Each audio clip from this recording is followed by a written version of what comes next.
All right. Welcome back to another episode of the YeahDat podcast with your host, West Coast Rob. This is the show where we bring you and introduce you to worlds, cultures, and lifestyles that you may be unfamiliar with. And today's episode, I'm excited for because it's something you hear about, but you never really truly know about it until you actually meet somebody. And today we have a couple who has been living the lifestyle as as well as a bunch of other things. So I'd like to welcome Mr. Greg and Kandace Loewen to the show today. How are y'all doing? Hi, great. Thanks for inviting us. Of course. The pleasure is all mine. Thank you for taking the time out to be on the show. So before we dive right into everything, if you would introduce yourselves to the audience and the viewers. We are Gregory and Kandace, and we have been married for 44 years, soon to be 45 years. Nice. We've been together for 47 years, soon to be 48 years. Okay, So we go back a little ways. We go back a ways. We met each other in Sunday school, Awesome. and we had our first date. We were 12 and 13. And then we started dating permanently at 17 and 18. Okay. Now permanently, that's like just... We're still dating, or is it like... And we're still dating. No, of course. But we're married. But we're dating. Okay. Yeah. So what age did you get married? I'm sorry. What age did you guys get married? 21 and 22. Okay. I was 21. Okay. All right. Greg, how old were you? Okay. I was 22. Okay. Growing up in a small town, it was just that's what you did, and I think back then, we knew we found the one that we wanted to be with. So, why waste time with it? And just proceeded on with our lives. Hey, snatch her up real quick before anybody else does, Yeah, and it's not like we wanted a family right away. We kind of traveled and did our thing and had businesses, and then 12 years later, we decided to have kids. So, awesome, that's good. Good. We had a lot of time just together. Yeah, and I think that's a mistake that a lot of couples make, myself included. I met my wife, and within like half a year to a year of knowing her, we were married, had a kid, and we didn't have that actual bonding time. So I tell that to a lot of my younger. It's important. Mm-hmm. Most definitely. Yeah. Most definitely. And especially for us, we're trying to launch careers, and we're trying to, we're actually, I'm not sure if it was launch careers or it was just continue on doing the things that we just had passions about and enjoyed doing. And, kids were kind of one of those things that, we'll have them someday. And all of a sudden, one day I was told that it was time. Okay. And it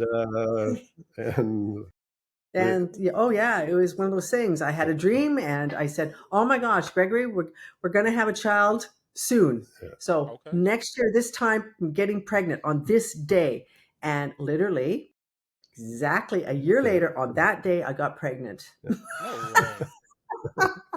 A premonition, a premonition about a baby. Just manifesting it, we're discovering all sorts of things about her powers, actually. Okay. So, I'm gonna have to keep you on speed dial then, Kandace. Yeah. So to continue, skip forward a few years, skip forward about 20 years, and we were 39, 40 years old, and we'd always had a fun, exciting life, and we just found that we were starting to lack some of that. And, it's just day in and day out sort of a deal relationship. It was just, there was just no spark really. We had the kids, we loved each other dearly, but it was just, you were just plodding along with no real direction at all. Mm-hmm. And that's when we decided to have one vacation a year that we would just go by ourselves as a couple. Just adults. Yeah. To an adult club. To an adult club. To an adult club. Okay. So the first club that we chose was Hedonism in Jamaica. Oh, nice. Heard about it. And when we showed up there, it was because it wasn't online. This was way before internet stuff.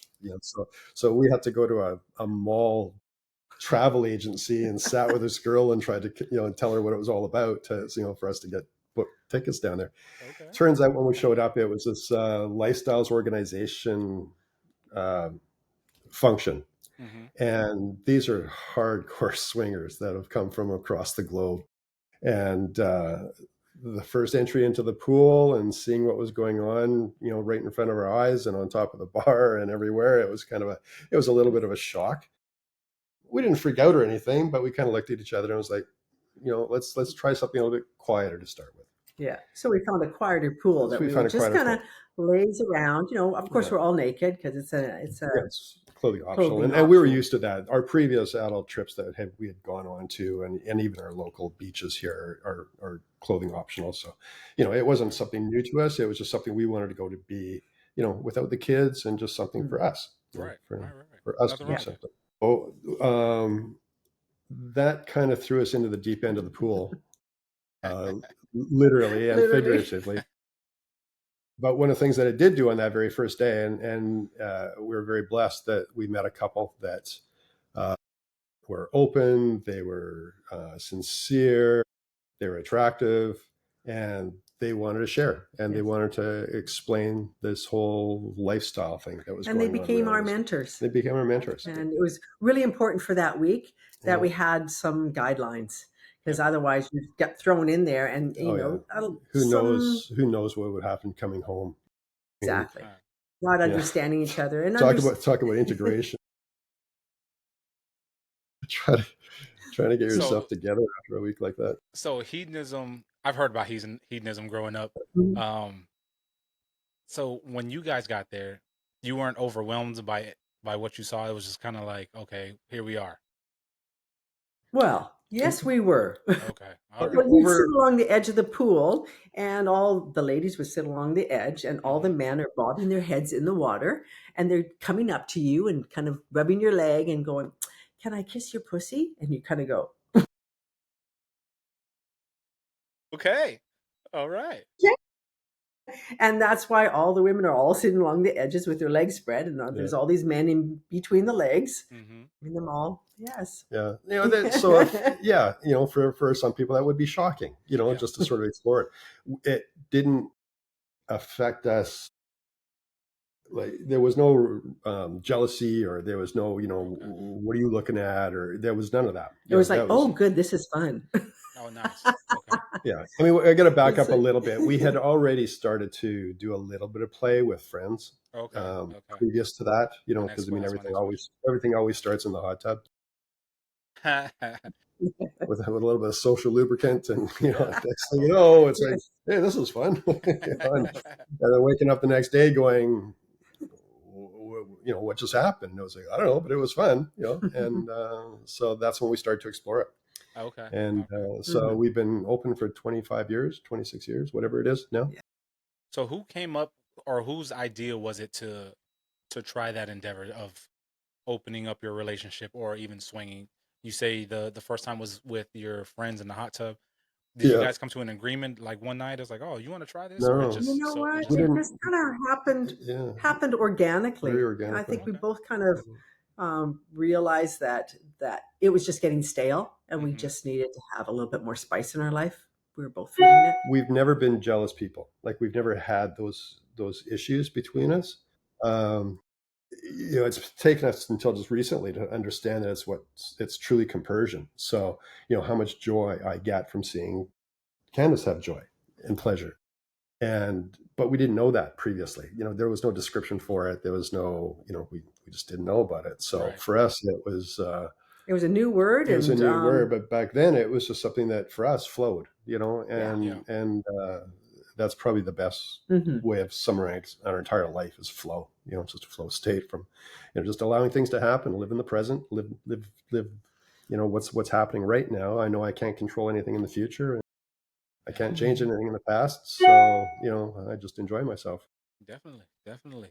Now, taking that step, so like you say, it happened organically, and you guys went with the flow. There wasn't any like reservations afterwards after anything happened? No, it was like, where can I find more cock? Okay. Okay, Kandace, all right. For Greg, how about you? Oh, I'm open to, yes. Any offerings at all, I'm open to. So. There was no there was no kind of like awkwardness afterwards it happened, or after the initial time happened? No, because right away we started saying, okay, what are our fantasies? And should we explored that right away, and we did while we're at that first club. We explored our fantasies right away, so it was interesting just to kind of, because we had the opportunity and we just took it at that point, and we weren't going to say what if. We just kind of went, no, this is where our life is going. We're going to go with the flow. We seem to be happy. We're not going through this jealousy thing. We're both enjoying what we're doing, and we enjoy watching each other have fun. I think that's a big part of it, is accepting what they're doing with someone else, and it's okay. Now, what are some of the like rules or parameters? So, like at hedonism, when you go to hedonism, and say a gentleman comes up to Kandace and wants to engage, and what if, like Greg, what if you're there and okay, you haven't found a partner yet? Like, how does that work? So typically, women at better organized events and better organized crowds, women make all the decisions. They're the ones that choose who they're going to play with and when they're going to play with them and what the parameters are going to be. Okay. As you know, being a guy, it's anything that's offered is sometimes enjoyable, but it's different for a woman. There's got to be some kind of a connection or whatever it is, purely physical or something, right? So we always do that. The women always talk to each other. Like if I feel interested in some, so we have a thing that we've done forever. And so we'll go into a party situation. There's going to be people all over the place, and Kandace might be across the room from where I'm standing. And I see a really hot girl, somebody that or a couple, but the female, she's attractive and whatever it is, it just looks interesting or whatever. So I'll catch Kandace's eye, and I'll kind of put my eyes towards the person, and I rub my eye teeth like this, and just look back and forth at Kandace. And when she check it out, and I go him or her. Yeah. So then we know from across the room that there's a mutual attraction, without offending anybody, without, pushing any further. And it's just, and there's times that I get the, and then it's fine. You leave it alone. You walk away from that because you don't want to have your partner take one for the team. And that's one of our rules. That's one of our rules. Gotcha. That was my next question. Yeah. So if Kandace sees a male, or if you see a female and it's an attractive person, but the opposite or your partner doesn't feel that way, how does that work? It's just don't go there. Don't go there. Don't go there. And you understand that, and you respect that. I mean, it's all based on respect. Respect. People say, "Be honest with me. Be honest with me." I think that it should be, like, be true to your heart. Be true to yourself. It's first. And sometimes, we have a tendency to do things for our partners because we want to please our partners, but it's not something that pleases us. And you hear that a lot. You kind of go, well, it was him who really wanted to branch out and wanted to start playing with other couples or whatever, and so I went along. And you hear that so much with a lot of women. They're just going along with it. And again, that's not the reason why you should be doing it, because it's not going to turn out good. I mean, we'll pull away from a couple as soon as we discover that, because it's not something that we want to perpetuate. Yeah, and their energy isn't right, and they're not connected, and it doesn't work. Okay. Yeah. Mind you, that's different when you're just bringing in a third person and you're just doing a threesome. Of course, you've already made that decision that you want this third. Okay. Now, for each, do you go both ways, like male and female, for the two of you, Kandace and Greg? You do? Yeah. Okay. Yeah. So in regards to threesomes, like how do you go about doing that? Like, okay, I like this guy, and that's an agreement, or I like this woman, y'all agree on it and then approach, or is it within the community? They approach us. That's how it's really worked out. Yeah. Okay. There's amazing benefits in a person's life to live true to themselves, and open and vulnerable. And we started practicing this, 5 years ago, after plant medicine journeys kind after doing ayahuasca redirected us a little bit. And so it's been, I lost it. Okay, I'll take over. You got it, Kandace. Let's go. I got it. Okay. What were we talking I about? don't know, We're but I talking about misdirected myself a little bit. we're talking about threesomes, and Yeah. we're talking about how things changed. Oh yeah. The then last. they come to us. Yes, and they do Yeah. come to But us. it's just, yeah. So And sorry. not Yeah. to sound like we're like conceited or No, we're something not at all. special, Not at but all. I think because our energy is light and playful, and we're open, and I think that's why they're attracted to us. Yeah, as I say, we're living true to ourselves, so they know what to expect. We're not putting on any airs. This is, this is us. There's no,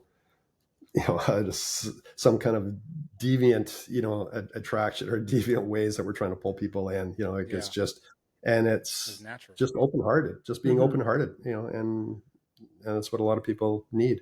Yeah. I can And see usually that. it starts with cuddling. They just want to be held. They just want to be cuddled. Sometimes single people just aren't in a situation where they're with anyone for quite a while, and they just need touch. They just need someone to rub their arm. They just need someone to just tell them how beautiful they are. They just need someone, who could stroke their hair. And it's interesting. You start out like that, and before you know it, they just want more. They just want more, and they say, "I want more of this. I want more of what have you got? What can you show us? What can you do for us?" Yeah, Safety. yeah, because now they feel safe. Yep, they trust you. They feel safe. I can see that because just our conversation now, it's just you guys just seem real down to earth and open. So I can see that they come to you. Yeah, Definitely. I'm just like I'm married. I've been married. It'll be 19 years this year, and it's just how do you? Congratulations. I'm trying to get to where you guys are. 40 plus years Okay. is outrageous. But I'm just like just start like getting into that subculture. Like so I'm sure like your friends and family and they're all aware now. How long did it take for you guys to actually come out and say, "Oh yeah, this is our lifestyle. This is how we get down." 20 years. Over 20 years. Really? To our children. Yeah. Okay. And I think that was waiting until they were old enough. Yeah. And then once that's cat's out of the bag, then you kind of. We also wrote a book with our picture on the back of it and our full names on it, and it was like, by the way, in a month and a half, we got this book being launched, so we thought we better tell you about it. Are you referring to Fucking Our Way to Enlightenment? Is that So 20 years. Okay. So how? Yeah, but how I mean, that the keeping vast majority of our friends, no, almost all of our friends knew. Virtually all of our friends knew. Okay. Most of the people we worked with knew. It was just our family, just our direct family. It's just our kids and and siblings and we just wanted to protect them from whatever. Of course. We didn't know what it was. Yeah.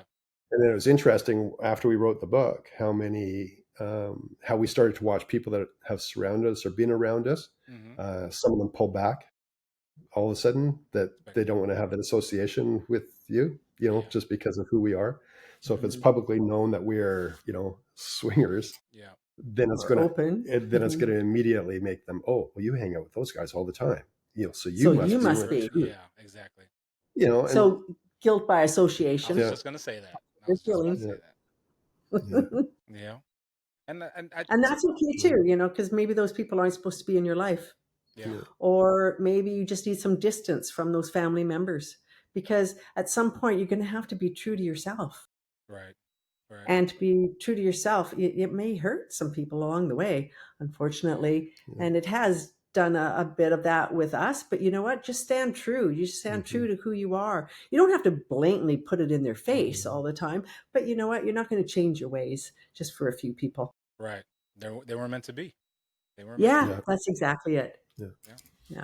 A lot of people they fear what they don't understand, so it's seen as taboo. But you just got to keep an open mind. Like people like what they like, let them enjoy what they enjoy, as long as they're not hurting anybody. Just leave them alone. Yeah. Let everybody do their thing. Okay. You be you. That's right. So, Fucking Our Way to Enlightenment was your first book, correct? Yes. Okay. Yeah.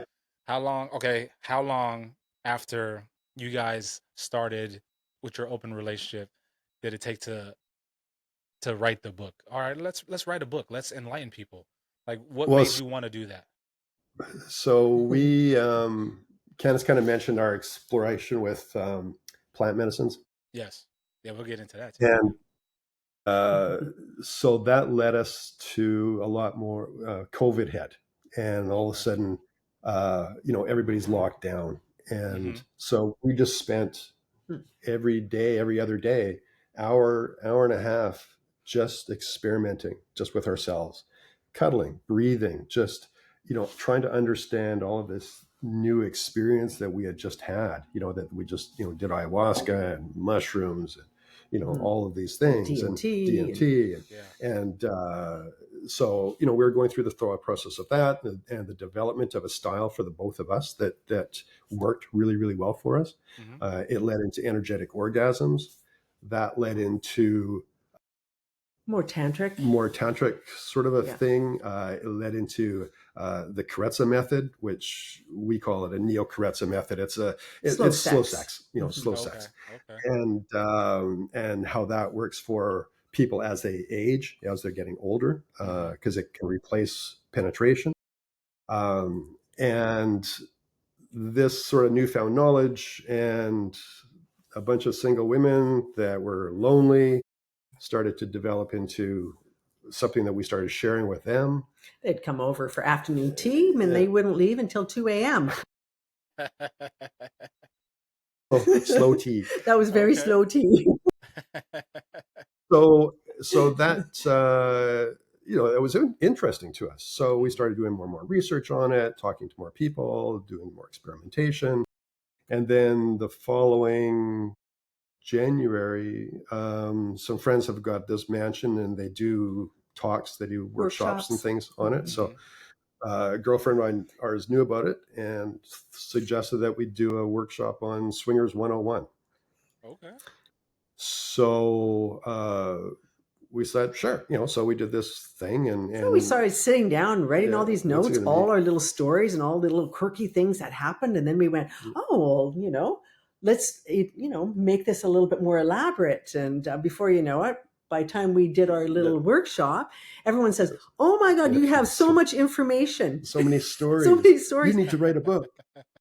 And we went, yeah, I think we will. And honestly, we just kind of turned that switch and we sat down and we wrote the book. We just started writing. So we wrote the whole book in about 3 months, just over 3 months. And then went through an editing process and kind of went a different direction with it a little bit. And then published it. Yeah. And a year, 2 years later, after more plant medicine, there was some revisions to be done and a slightly different direction for the book. And it's designed a little bit differently. It reads similar, but a little bit less woo-woo. And a little bit more practical experience and practices and processes and questions and and that sort of thing. So is that the creating happily ever after through non-monogamy? Yes, it is. Exactly. Yeah, and that was strictly non-monogamy, and it doesn't have the enlightenment part on it, so it doesn't touch on the more the spiritual end of it or the tantric end of it. Yeah, we kind of left that part out. Okay. So it was just a little bit more just on the E&M. Now, what made y'all want to revise it and make a version like that to appeal more to the masses? Or I think so. Otherwise, that's a little bit too frightening. Okay, we're going to open up a relationship and we're going to get spiritual at the same time. Yeah, makes sense. These people are crazy. What have they been smoking? We know we're different. Hey, that actually, I think the original one would garner more people. Well, it's still my favorite title, and that came out. We were in what we call our cauldron of consciousness. Okay. And our cauldron of consciousness is our hot tub, nice. And we spend an hour almost every night, or every other night, just getting high and just talking. And just letting the downloads come. Downloads or whatever, and expressing it all. Yeah. And then you have to get sober really quick and kind of, okay, let me write that one down. secretary, because I'm really bad at that. I'll just stream. She's typing away. Get super real quick and then get back to it. We do. We kind of go, wow, what a great idea. Yeah, great concept. Let's move on it. Yeah. You know? And it's interesting, when we wrote the book, it's the same way. You know, there was times that one day it was 11 hours that we sat on the couch the way we are right now. Just like so excited with a laptop computer that one person would have it and the other person would have it, as one person would just go, whatever, stream some consciousness, and the other person sort of takes track of it, and then we kind of do a little rewrite on it. I guess you call that automatic writing. And then we look at each other and go, where did that come from? I don't know. I just channeled it. So that's a lot of it. And you know what? Book. A lot of it, you got to realize, this woo-woo stuff doesn't have to be all serious. This woo-woo stuff can be just light and playful. And that's where we were bringing it from. So that's a good segue. That's a good segue onto the other part of this conversation. We'll tie it all together at some time, I'm sure. Is our Church of Unreasonable Happiness. Yes, I was so we started about that. So we started the Church of Unreasonable Happiness, and we're actually just in sort of final preparation stages of one of our local Burning Man, our regional events that we always have a camp at every year. Okay. Yeah, we're just getting ready for that. Yeah, so that's... And we just want people to be open, honest, and happy. Be your true, authentic self. That's basically what the church stands for. Okay. And there is no building. No dogma. You are the church. Yeah, God is within us all. Yeah. We are all one. And you're in your own temple. Yes. That's exactly what it is. Yeah. So, written many blogs on that. Okay. Yeah. So I built a website, and that all came from one of our ayahuasca journeys. Actually, that's where all that came from. Well, to a degree, because it was the name came up with a friend when we were having an evening in our Zen den upstairs, and he just turned around and looked and goes, "This is like the Church of Unreasonable Happiness." And it stuck. So I literally went into my office that night and did up a logo, and that's the logo that we've got. I saw that on your website. Shout out to the friend for coming up with the title. Yeah, exactly. Yeah. Yes. Yeah. Thank you, Sachin. Yeah. So the Church of Unreasonable Happiness, is it? So what is the main thing? I know you guys said you just come there and it's just be open and yourself. Like, what is it per se though? Like, if people are interested in attending, what can they look forward to? So it's a virtual church. There is no building there. We have events. We'll host events, or we'll join in events as a sponsor. It's all within us. It truly is all within us, and no dogma. Like it's not like if you need to. There's no rules. It's just be true to yourself. Mm-hmm. Love everybody. Accept everybody. That's the other thing. No judgment. That's a big thing that people have a problem with doing. We're always too judgy. Yeah. We just gotta, when someone says, I feel like doing this, that, and da, and you kind of go, good for you. Yeah. Great. If that works for you. It doesn't work for me, but I am so happy that you are excited about something. And if you just approach life that way and you never judge people on what they do, just everything flows. And everybody is on their own little path. And just because, they say, well, you should hurry up and you need to start exercising and doing more of this and da. Well, again, that works for you, but it may not work for the other person. And they have to do it at their own speed, their own rate. They, we can't push people, because then what does that turn into? You're just preaching. You're just one of those pushy preacher kind of people. And we're not like that. That's not the whole idea. When you've got love behind you, you're going to accept people for who they are and at whatever speed they're going to, it's their reality. It's what they believe. It's whatever their childhood has brought them up as. It's, all of those components, nobody can have an experience except for that person. Right. So, to be able to let them, understand and take the walk and explore, and, just taking some basic tools of having presence and meditation and, just some quiet time. It's a beautiful thing when people start to discover that, and the abundance starts to come, and, as long as you're grateful for everything.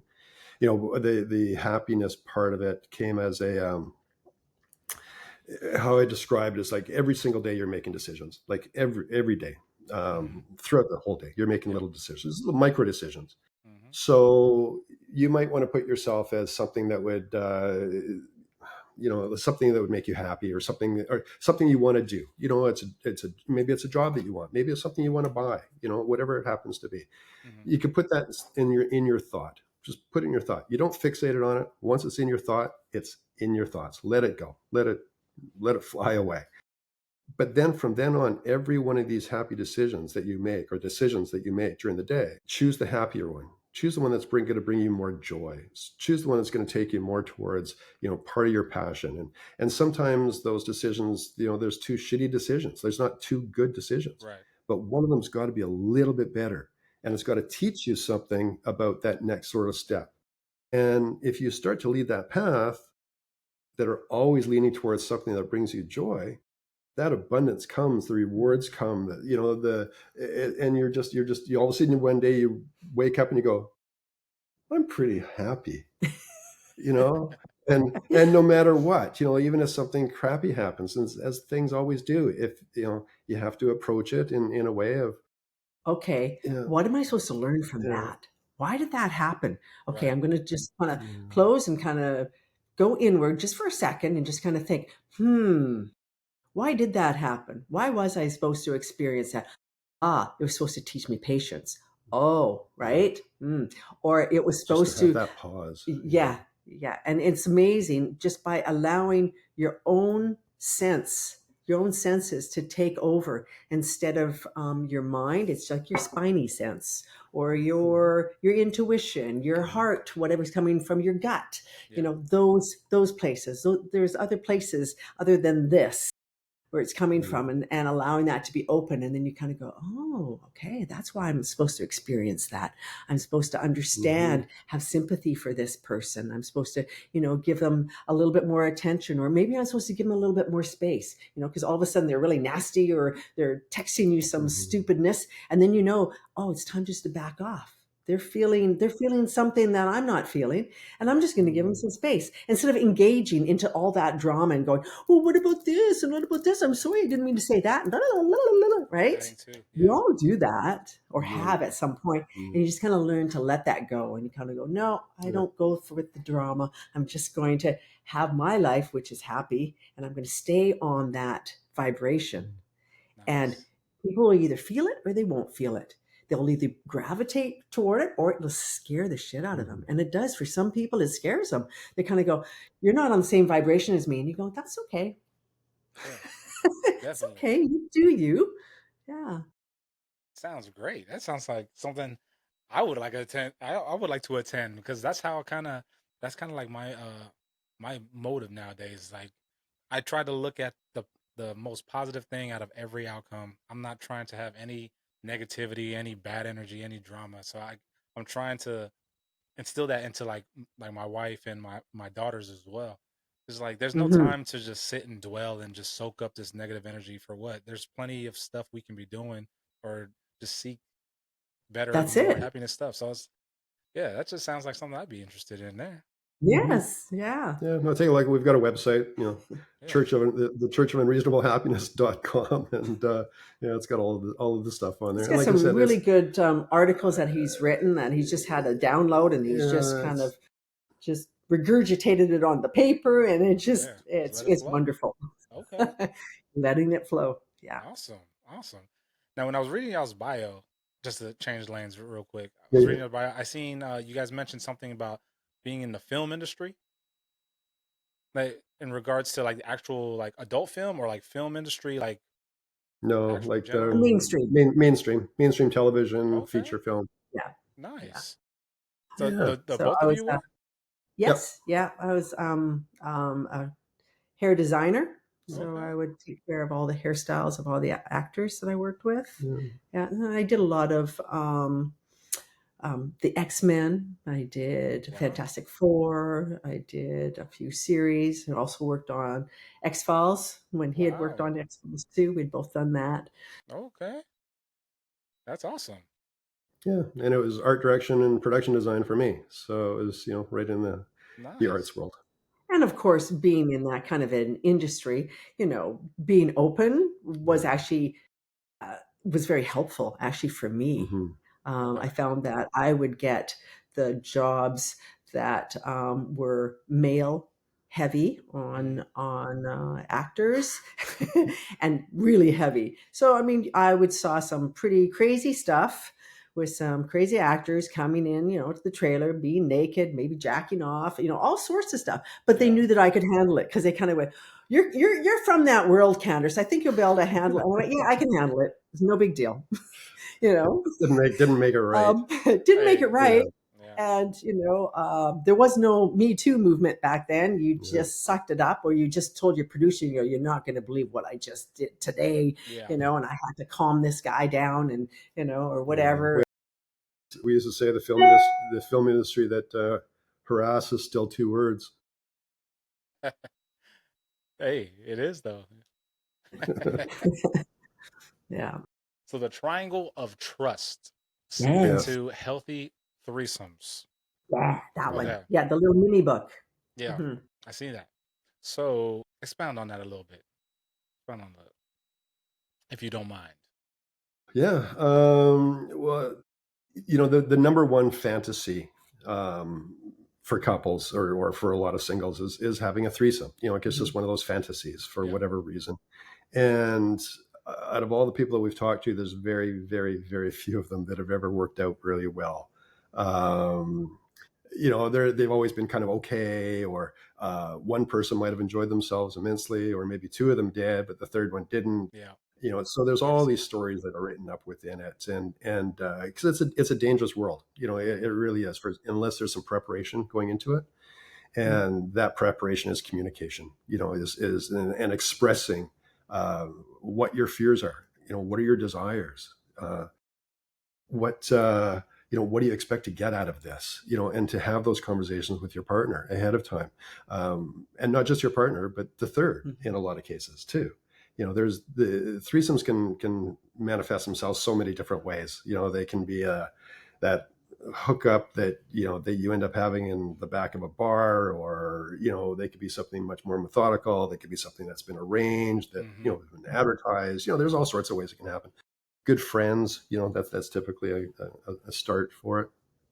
But they all have their interesting dynamic, that has to happen in between all the people. And the biggest thing is making sure that everybody has the same communication. And that's what we talk about. If you're going to text them, it's a 3-way text. Nothing is 2-way. Because as soon as you do that, you're eliminating somebody out of that conversation, out of that triad. And that's what you want to keep going. You always want to keep everybody together, open, fully open as far as whatever expressions or again, fears, desires, boundaries. What are your boundaries? And to not have that ability to share with these people, that's why communication can break down, or somebody gets left out, or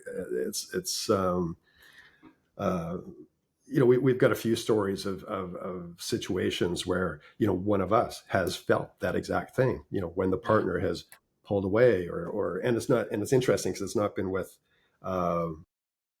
like for myself, to have a guy with us is a completely different dynamic than it is to have a female with us. Yeah. Even if the male is bi, it's just a different dynamic, male ego, then dominance, the whole thing, that's always going to come into play no matter what it is. There's this whole masculine aspect to it. Feminine is completely different, but then what are the sexual preferences for each one of them? Thirds are typically bi, very, very typically bi. Otherwise it's a difficult thing to share. But it's funny because that's also the same thing with guys, so, guys are straight, but it seems to be an okay thing. I don't know.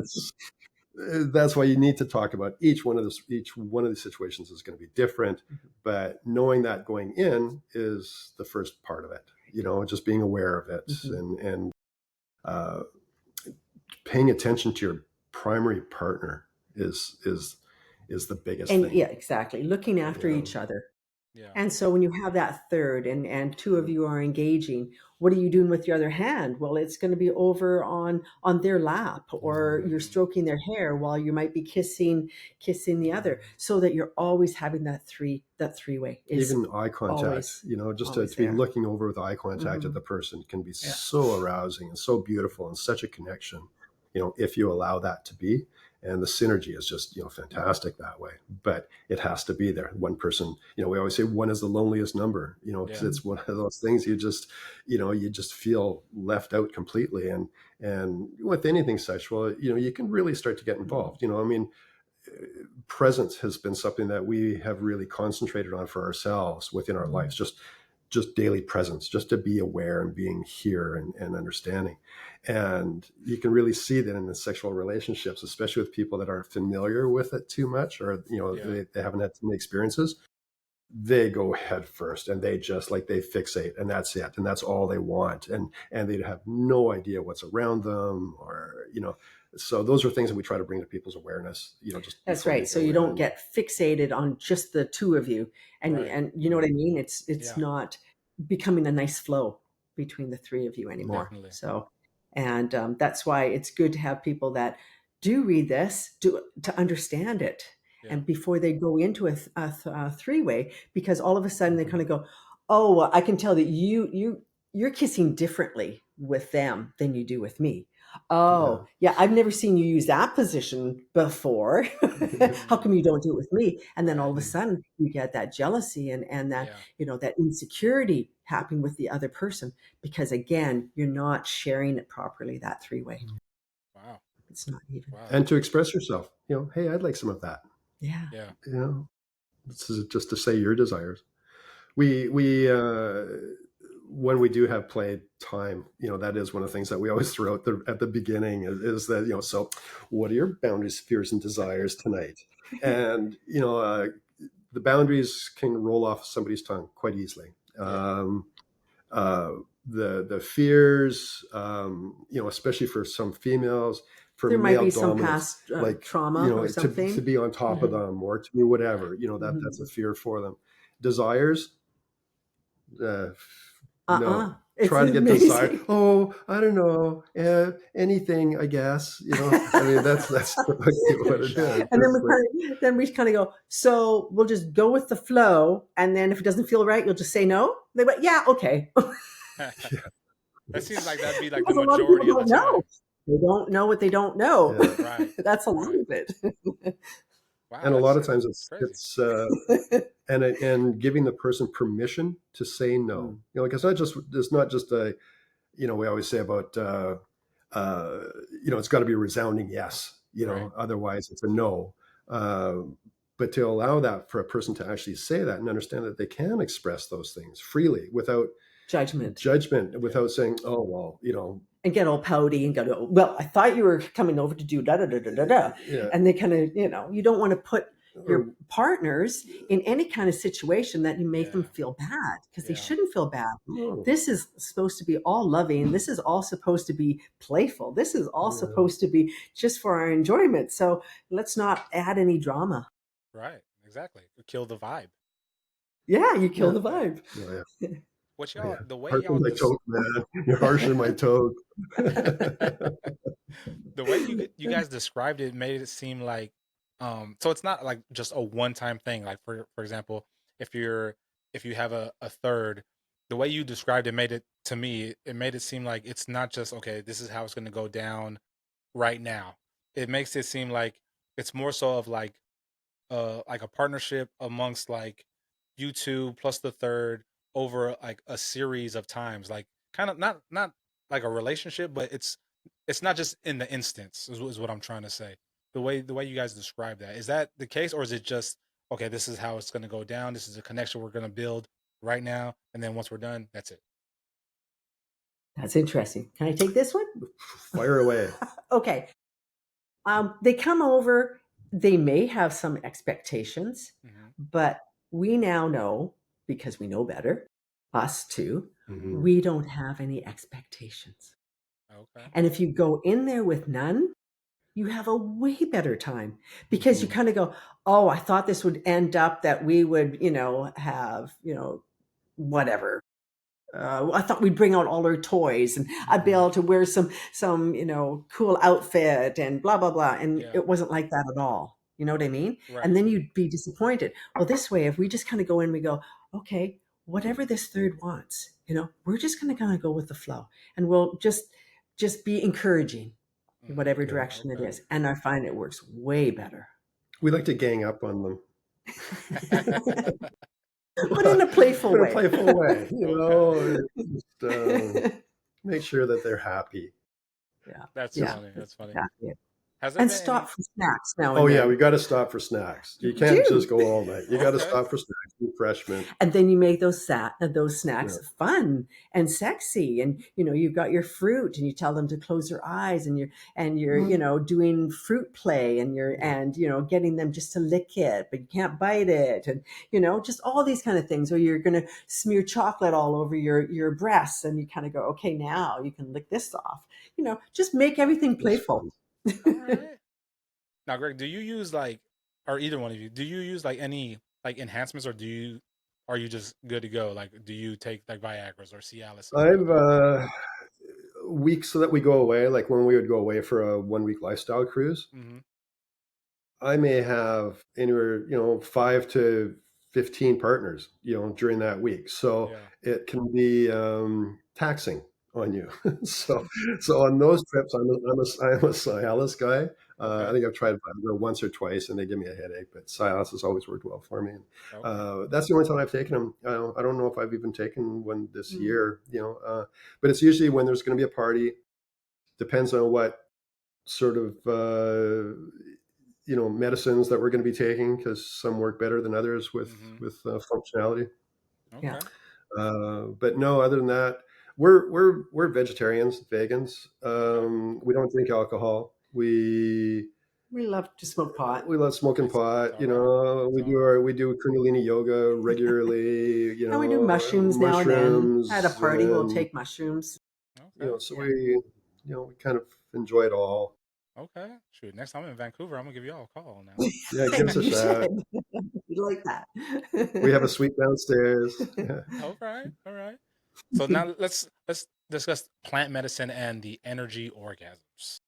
Yes. Kandace mentioned that when we had our initial conversation.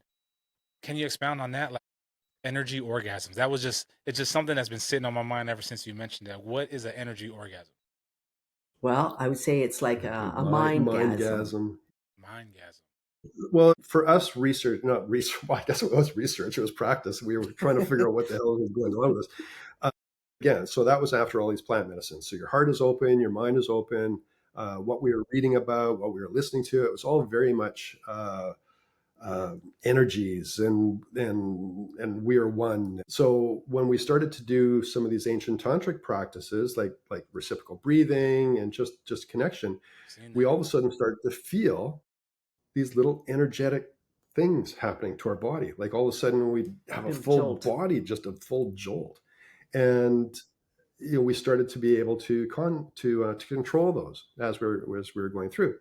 And then we started doing more research on it because we thought, hey, this is pretty interesting. So, there's a bit of material out there on what it's all about. But, it truly is, like Tana said, it's a mindgasm. It's what we when I'm trying to explain to somebody how to do it, I'll try to sort of back them up for the next few times when they're masturbating or when they're having sex or however they're relieving themselves. What is the feeling just before and all the way through? But be present with it, because too many times, guys or whatever, it's just, oh, that's good.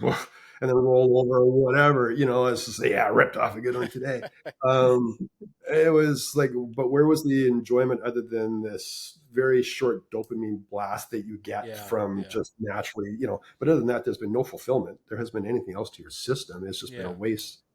So if you can then start to remember and just be conscious as you're having an orgasm, every time you have an orgasm, just be aware and follow it and feel everything. And it makes a much better orgasm anyways, just to feel the sensations and what are the energies that I'm feeling right now. It's just, close your eyes and just sense what you're going through.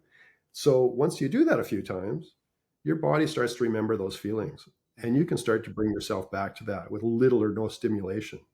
And it takes work. It's not something you're just going to go lay down right now and get a big O, by thinking about it. Right. But once you're into it, and especially if you're practicing with a partner, just to understand, how your body is working, and you can start to feel it. And I've seen Candace virtually levitate off of a bed. Like I didn't understand how she was hovering over the bed. It's like, and there was 3 or 4 of us there. And I was like, oh, mushrooms.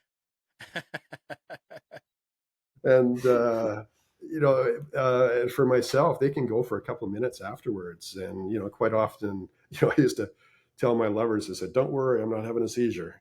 I'm just enjoying this. I'm just enjoying this because now I can take my orgasm and I can extend it. I can extend it, and I can take it from my feet all the way through. I can roll it up my legs. I can, play with it back and forth. It's just, and it's all just this energy that goes through.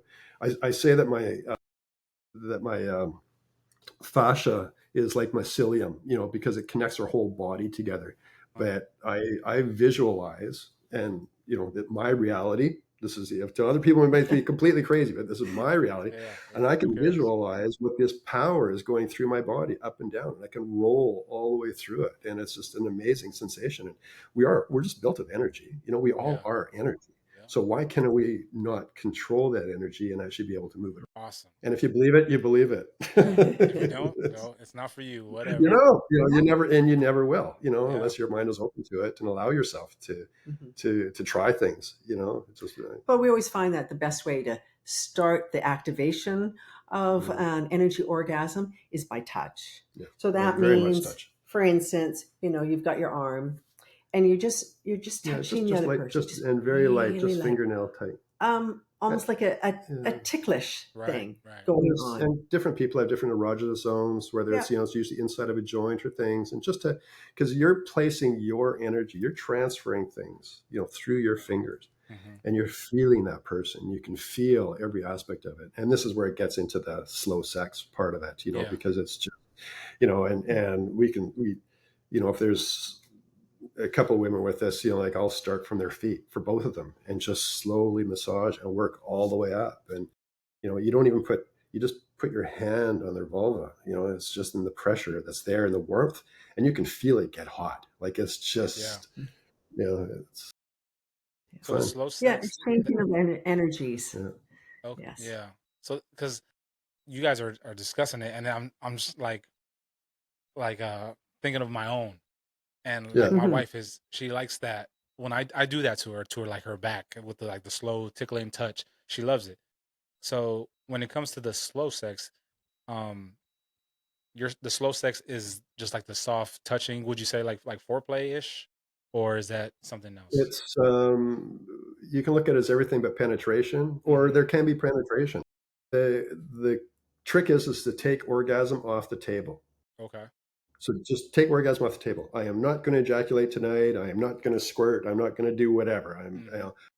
But I'm going to enjoy every minute of it. And for a lot of people, it takes away that sort of anxiety of having to perform and having to finish and having to do this sort of thing. And especially for some guys, even younger guys now are starting to have issues, and it can be it can really fuck up your head. Yeah. So if you take that right out, now you can enjoy, and you can enjoy your partner. You can enjoy, just the sensations, the feelings, and feel every little bit, and and be present with it. And you have to do it slow to be present. Otherwise, you're too busy doing stuff, and you're not really present. And also one more thing, one person at a time. Like you both can't be handling each other like this, because you're kind of messing with the energy. If one person is going to go on the other one and decide that they're going to do all the touch, then the other one must let go and must be vulnerable and must be open. So and as soon as you're open and you go, and you're laying there and not thinking, oh, it's probably in 5 minutes, I'm going to have to turn around and do it with him. I'm going to have to do what he's doing. Yeah. Right. Don't even think about that. Just think of, in that moment, I am just going to take in everything that he's going to do to me, every single touch. And I'm not even going to think about touching him. Yeah. That's the key, is because you've got to shut the brain off to think that you need to reciprocate all the time. Right. And the more that you're open, the more you'll feel. Awesome. I know Because you're being so present. sounds like the slow touch also depends on the partner also, because Greg mentioned like the younger guys having issues, and I'm just thinking about the younger guys at work, and I don't see them slow touching with just like random women. So it's just like, okay, it just that has a lot to do with the partner you're with. I think where Well, the big then- issue is I think that we are, so if somebody was trying to do the math earlier on in the show, I'm 66, Kandace is 65. So that's Okay. how old. What that also, Y'all look good for y'all's age, so maybe it's all the sex. so it really, from my perspective, a 50-year-old's a kid. Well, I'm a baby then. I'm a baby. But we also say that we're one of the very last generations, or we might have been the last generation, to experience sex before we experienced porn. Because when I was a kid, my early teens, like there was Playboy, there was Penthouse, there was Hustler. They were in stores, they were on the high shelves, they had paper over top of them, you couldn't see them. You couldn't buy them if you were under 21 or 19 or whatever it was back then. Yeah. So we just didn't get exposed to it. If we did, it was usually a Super 8 movie, and it was something, really bad, and it was like, flickering through, and it's just, so it wasn't until the advent of computers and everything else that people now just have access to absolutely everything, and they're not seeing sex. They're not seeing the love, real sex. They're not seeing love making to start with. So their very first impressions is like, oh, I got to see that ass, and just and that. And they didn't realize that female was in the back, and she was prepping herself for whole hours so that she could take him in the ass. It doesn't just happen like that. It'll just roll over. So, but they don't know that. We could do a whole workshop on that. Yeah, we could do a whole workshop on that. The next time y'all come back, we'll do that. Okay. But I agree. I know a lot of studies show that porn hurts relationships because people are trying to emulate porn in the bedroom, and it's not realistic. It's not the real deal. Yep.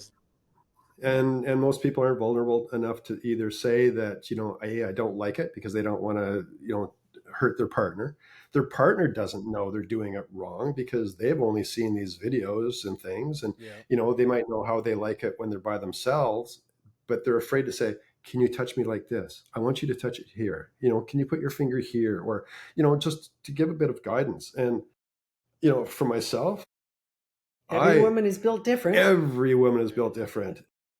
100%. Everyone is, and so you have to be slowed. You have to learn who they are and what they respond to. But you're not going to know that unless you actually pay attention to what's going on. And you're not going to do that by, spitting on it and sticking it in. True. That goes for the males too. Males are different too. Oh, yeah, totally. Yeah. So I felt like I've been in like a mentorship coaching class of yours. So you guys have mentorship and coaching. What does that consist of? So we either have people come over here, or we do a Zoom, as we're doing now, and just talk freely, and what we find is that for so many people, they don't have anybody that they can talk freely to. What their preferences are, what their fears are, what their desires are, what are their sexual preferences. It's just how many guys could express, how they really feel, and because they're afraid of being, looked at, poorly or whatever, and so we give them a safe space just to express and to work stuff out on their own. We've got a lot of experience. We've seen a lot of things, and we like to share that because we like to see people happy. And if it's just a matter of teaching them how to be happy, that's makes us happy. Awesome. So. Yeah. Great. That sounds great. Now, I don't want to hold you guys too long. So before we wrap this up, where can anybody out there listening or watching pick up your books, sign up for mentorship and coaching? Yeah. I think because of the topic that we have, the topics of the book, they're not always easily searchable, for whatever reason. But, if any of your listeners go to Evolutionary Sex, .org for orgasm. Orgasm.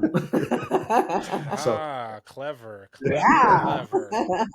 Yeah. So evolutionarysex.org, and they can see the site, they can see my blogs, they can see, sort of hopefully some helpful information that's there, and our contact if they want to get a hold of us, and either to purchase the books. And it's just a direct link that takes you through to Amazon. So whether you're doing Canadian or American markets, you can just choose the books, and it just takes you straight to the site. So there's no fumbling around. Nice. I might have to get a book just to read it.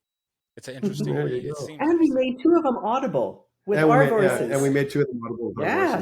I did the Triangle of Trust, and Kandace did the E&M book, and I just kind of interjected into that. Okay. Well, I'm gonna have to start with that one then. Yeah. Awesome. What about the Church of Unreasonable Happiness? When is that up and running? It is up and running. We've got a full website. We have a website. And it's also on Facebook. On Facebook, and it's on Insta. And I'm not a big social media kind of a guy, but I'm trying and having fun with it. Awesome. Having fun with it. All right. Yeah, trying to get the word out. We're just trying to get people to look at it. Like I said, there's no there's zero monetary gain for us. We don't have egos. We call ourselves just the caretakers. We're the caretakers of the church. That's it. I'm founder and caretaker. And so it's if we leave it out there, the abundance will come in however it wants to come. But we've made this offering that we feel to the world, I guess, and let's see what people do with it, and it's funny now that you Google our address, it comes up the Church of Unreasonable Happiness. I went, how did that happen? It's got the front of our house on it. Go. All right, well, just put a sign outside y'all's door.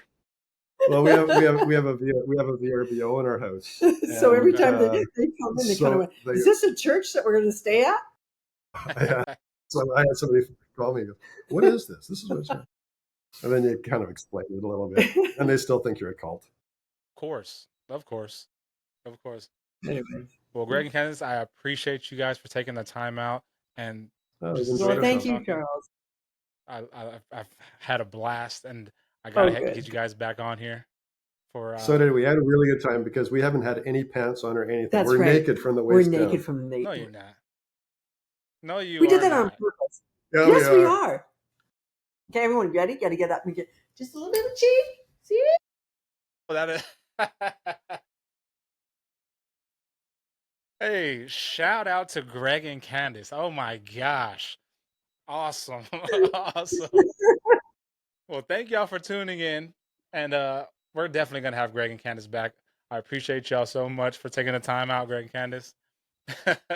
And you are definitely going to get back on here. Trust and believe that. Thank y'all so much. Okay. We're writing a new book too, so we can talk about that. When? What's the I can't tell you now. We can't tell you now. Oh, we're going to start September. We're going to start writing the book, but we also have another software program that we're working on too. That'll be interesting for people to do. A couple new things coming up. Okay, right on. So you're going to start writing in September, so it should drop what's like springish or like later?